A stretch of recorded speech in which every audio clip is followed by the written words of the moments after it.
I think many of you have seen the sailor's headdress, the so-called sailor's cap, behind which hang two ribbons. What are they for? The first ribbons on sailors' headdresses appeared among the English. To raise morale, they wrote motivating phrases on them. In the old days, the wives and mothers of Mediterranean fishermen embroidered such ribbons for good luck. They could have the sailor's name or nickname, his initials, the name of the ship, or words from a prayer embroidered on them. Sailors tied such ribbons around their headdresses or their long hair, leaving the ends of the ribbon free. Gradually, this tradition was transferred to the headdresses of other navies of the world.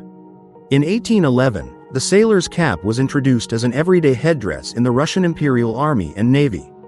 Compared to its predecessor, the grenadier hat and shako, it was more comfortable and practical, and due to the absence of a visor, it had less windage and stayed on the head better in the wind.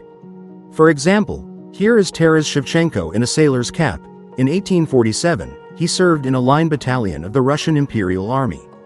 In 1872, a black sailor's cap with a ribbon was introduced in the Navy, on which the name of the naval crew and ship was written. The size and shape of the letters on the ribbons, as well as the size of the ribbons themselves, were approved for all enlisted personnel. On the open sea, in strong gusts of wind, the sailor's cap was blown off the head, and with the help of a ribbon it could be securely fixed by tying them around the neck in a chin-style manner.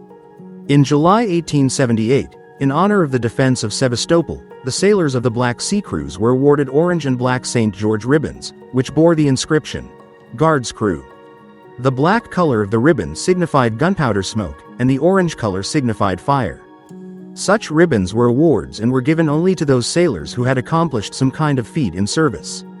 After the revolution in the Workers' and Peasants' Red Fleet, the size of the ribbons on the sailor's cap was reduced, and it was decided to write on them not the name of the vessel, but the name of the fleet in which the sailor would serve. The inscriptions were applied in a single cubic font, which is still used today. But they decided to remove the St. George ribbons as a relic of Tsarism. They returned to the fleet only during World War I, and, as before, they were an award symbol emphasizing the soldiers' services to the fleet and the homeland. In different countries of the world, the sailor's cap has its own name. For example, in France it is called bashi, in nautical slang, in the US, pancake cap, in England, sailor cap. Nowadays, sailor caps with ribbons are worn exclusively for parades and ceremonial formations. More comfortable headwear has been developed for everyday wear. Subscribe to the channel. There will be much more interesting ahead.